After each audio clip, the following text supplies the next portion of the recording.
اب بیت المقدس ایک ایسی جگہ ہے، یروشلم، ایلیا، جو تینوں ابراہیمک ریلیجن جو ہے، آسمانی مذاہب کے ماننے والے لوگ، ان کے لیے ایک کامن حرم کی جگہ ہے، چاہے وہ جیوز ہوں، کرسچنز ہوں یا مسلمز ہوں، تینوں کے لیے وہ حرم ہے۔ اور جب نبی صلی اللہ علیہ وآلہ وسلم کی پیدائش ہوئی، اس وقت آلموسٹ 500 سال ہو چکے ہوئے تھے ہیکل سلیمانی کو گرے ہوئے، کیونکہ 70 AD کے اندر، 70 عیسوی میں، نبی علیہ السلام کی پیدائش سے 500 سال پہلے، ٹائٹس جو رومن ایک جنرل تھا،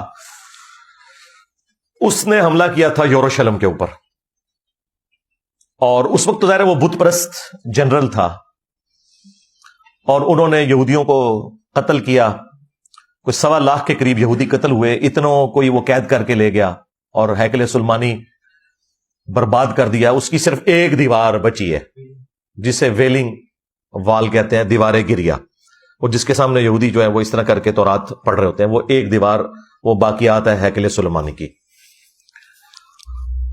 اور یہ سلسلہ اسی طریقے سے ان کا رہا، پھر ڈائسپورا شروع ہو گیا، ان کا انتشار پوری دنیا میں پھیل گیا، ظاہر ہے وہاں سے تو وہ نکال دیے گئے۔ نبی صلی اللہ علیہ وآلہ وسلم کا دنیا میں آنا یہودیوں کے لیے بھی رحمت ثابت ہوا۔ آپ علیہ السلام کی مبارک دعوت کی برکت سے جب اسلام نے عروج پکڑا، اور سیدنا عمر کے دور میں یروشلم فتح ہوا ایک پیس ٹریٹی کے تھرو، اس وقت یروشلم پہ حکومت تھی کرسچنز کی۔ جب ہیکل سلیمانی توڑا گیا، اس وقت حکومت تھی رومن امپائر کی، جو کہ بت پرست تھے، لیکن وہ بیچ میں ایک ان کا ایمپرر آیا، کانسٹنٹائن II، جس کے نام کے اوپر قسطنطنیہ شہر ہے، اس نے کرسچینٹی اڈاپٹ کر لی۔ یہ آلموسٹ آپ سمجھ لیں نبی صلی اللہ علیہ وآلہ وسلم کی پیدائش سے 200-250 سال پہلے کی بات ہے۔ تو اس کی وجہ سے پوری کی پوری جو رومن امپائر ہے وہ کرسچینٹی میں کنورٹ ہوگی، کیونکہ اس وقت بادشاہ کا دین ہی رعایا کا دین ہوتا تھا۔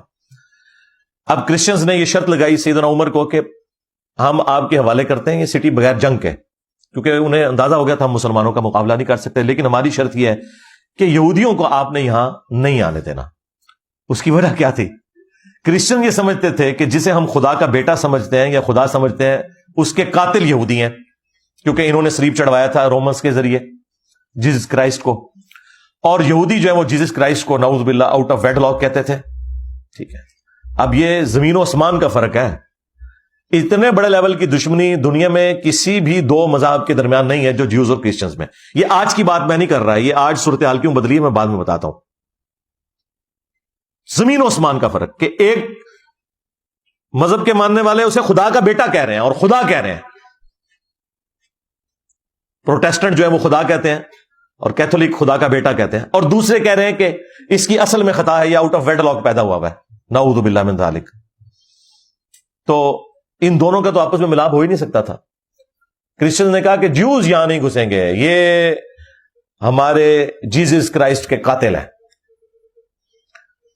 تو یہ بات تو ان کی نہیں مانی گئی، البتہ ایک بات سیدنا عمر نے مان لی کہ ٹھیک ہے، ہم انہیں یہاں آباد نہیں ہونے دیں گے، صرف وزٹ کریں، انٹرنیشنل سٹی سے ڈکلیئر کر دیں گے، کرسچنز بھی آئیں، جیوز بھی آئیں، مسلمان اوورآل اسے دیکھیں گے، لیکن چونکہ یہ تینوں مذاہب کے لیے ایک ریسپیکٹیبل جگہ ہے، لہٰذا تینوں مذاہب کے ماننے والے لوگ زیارت کے لیے اپنے حرم میں آ سکتے ہیں۔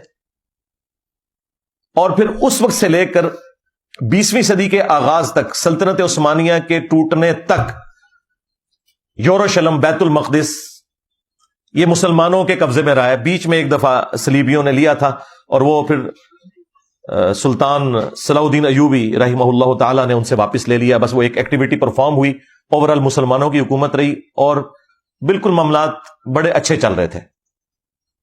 لیکن جب سلطنت عثمانیہ کمزور ہونی شروع ہوئی، اس وقت یورپ نے کافی، یعنی گریٹ برٹن نے اس وقت زور لگایا، دنیا کی سپر پاور تو وہی تھے اس وقت، انہوں نے زور لگایا سلطان عبد الحمید رحمہ اللہ تعالیٰ کو، جو آخری باقیات تھے، جو ٹرکی والوں نے ان کے اوپر ڈرامہ بھی بنایا ہے۔ تو خیر انہوں نے تو بہت زیادہ ایگزیجریٹ کر کے اسے پتہ نہیں کیا کتنا بڑا بزرگ بنا کے پیش کیا ہے، اتنی بھی بات نہیں تھی، لیکن بہرحال مسلمانوں کے مفادات کے پوائنٹ آف ویو سے اس بندے کی بہت بڑی کنٹریبیوشن ہے۔ الٹیمیٹلی انہوں نے پھر ڈیسائیڈ کیا کہ ٹھیک ہے، ہم ان کو دوسرے طریقے سے نپٹیں گے۔ وہ پھر اللہ کی طرف سے کوئی حالات ایسے بنے, ورلڈ وار 1 شروع ہو گئی اور اس میں جرمنی کا ساتھ دیا سلطنت عثمانیہ نے, اور یہ پارٹی جو ہے وہ جنگ ہار گئی. فاتحین دوسری طرف تھے, گریٹ برٹن اور ان کے الائز سارے. تو انہوں نے جنگ کے دوران ہی فتح پانے کے لیے عربیوں کے ساتھ یہ وعدہ کیا کہ تمہیں ہم اجمیوں کی غلامی سے آزاد دیں گے اور یہ علیحدہ سے ایک حکومت تمہاری قائم کریں گے. دوسری طرف انہوں نے یہودیوں سے وعدہ کیا کہ تمہیں ہم بیت المقدس میں آنے کی اجازت دے دیں گے.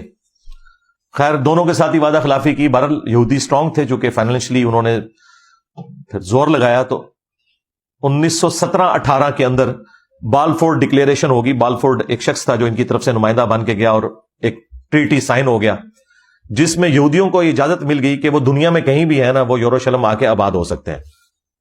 اس وقت تک آپ سمجھ لیں آلموسٹ 90% کے قریب مسلمان ہی وہاں رہتے تھے, اور اتنے % علاقہ مسلمانوں کے پاس ہی تھا, وہ فلسطین کی وہ ریاست. بس پھر وہاں سے ایک سلسلہ شروع ہوا, کرتے کرتے جب پوری دنیا سے یہودی آ گئے. اس وقت آلموسٹ آپ سمجھ لیں 90 لاکھ 1 کروڑ کے قریب ہیں, 10 ملین کے قریب یہودی اسرائیل کے اندر. یہ پوری دنیا سے آئے ہوئے ہیں کیونکہ ان کے لیے ایک مذہبی مقام تھا. یہاں پہ بھی اگر ویزا کھل جائے تو سارے مکہ مدینہ جانے کے لیے تیار نہیں ہو جائیں گے. تو یہی ان کے لیے وہ سارا معاملہ تھا. وہ آگے اور وہاں پہ انہوں نے ظاہر ہے جب وہ آئے تھے تو انہوں نے زمینیں خریدنی تھی, اور جب انہوں نے زمینیں خریدنی تھی تو جن کے پاس آلریڈی وہاں پہ پلاٹ تھے انہوں نے ہی بیچنے تھے ظاہر ہے. تو یہ ایک نیچرل پروسیس تھا, یہ کچھ سازش نہیں ہو گئی تھی. ظاہر ہے جب وہ یہ سب کچھ ڈکلیئر ہو گیا, جب ہم محکوم ہو گئے اور ان کا غلبہ ہو گیا ہمارے اوپر اس اعتبار سے کہ انہوں نے اپنی مرضی کے فیصلے منوائے, تو یہی کچھ ہی ہونا تھا. 1948 کے اندر پھر اسرائیل کی سرحدیں کتنی وسیع ہوئی. پھر اصل جو جھٹکا مسلمانوں کو لگا وہ 1967 میں جو 6 دن کی جنگ ہوئی تھی عرب ورسز اسرائیل, جس میں اکیلے اسرائیل نے سارے عرب ملکوں کو شکست دی. اس کے بعد پھر اس نے اپنی دھاک بٹھا لی, ایسی بٹھائی کہ آج تھوڑا سا علاقہ فلسطینیوں کے پاس ہے. کچھ علاقے تو وہ ٹوٹی پوٹی فارم میں بالکل سینٹر میں اسرائیل کے مسلمانوں کے پاس ہے, اور ایک کارنر پہ یہ غزہ کی پٹی ہے جس کے ایک طرف میڈیٹرینین سی ہے, ایک طرف ایجپٹ ہے, اور باقی جو 2 بڑی والی سائڈ ہے جو لینتھ والی وہ ساری اسرائیلی ہے, اور انہوں نے باقاعدہ باڑ لگائی ہوئی ہے. کسی کو وہاں سے یہاں آنے کی اجازت نہیں.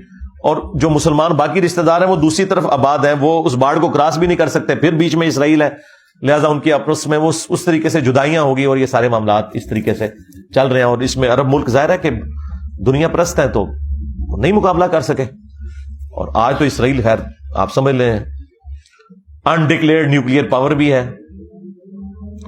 دنیا میں جو 7 نیوکلیئر پاورز ہیں ان میں سے ایک ہے وہ 8 بلکہ کہہ لیں, انڈیا پاکستان کو ملا کے 7 اور 5 جو ویٹو کرنے والے ممبرانز ہیں, اور 8واں اسرائیل ہے. F-16 بھی ان کے پاس موجود ہے. وہ F-16 جو انڈیا کے پاس نہیں ہے لیکن اسرائیل کے پاس ہے, وہ اس کے ذریعے انہوں نے بمباری کا سارا سلسلہ شروع کیا ہوا ہے. تو ہم تو صرف اپنے بڑوں کو جھنجھوڑ سکتے ہیں کہ جو اپنی ایفرٹ پٹ کر سکتے ہیں وہ کریں. اب وہ کیا کرنا ہے وہ ہم نے نہیں ان کو بتانا, ان کو ہم سے بہتر پتا ہے کہ کیا انہوں نے کرنا ہے. ہم اپنے بھائیوں کے لیے دعائی کر سکتے ہیں کہ اللہ تعالیٰ ان کے لیے دنیا میں جو یہ اس طرح کی تکلیف ہے ان میں کوئی آسانی کی راہ ان کے لیے نکال دے, اور ان کی عزت آبرو جان و مال کی حفاظت فرمائے. بس یہ دعائیں ہم کر سکتے ہیں. ظاہر ہے اس سے بڑھ کر ہم نے کوئی دنگا و فساد تو کھڑا نہیں کرنا, صرف اپنے بڑوں کو ہائی لائٹ کرنا ہے کہ جن کے پاس اتھارٹی ہے, جن کے پاس فیصلہ کرنے کی صلاحیت موجود ہے, وہ اس معاملے کو آگے لے کے چلیں.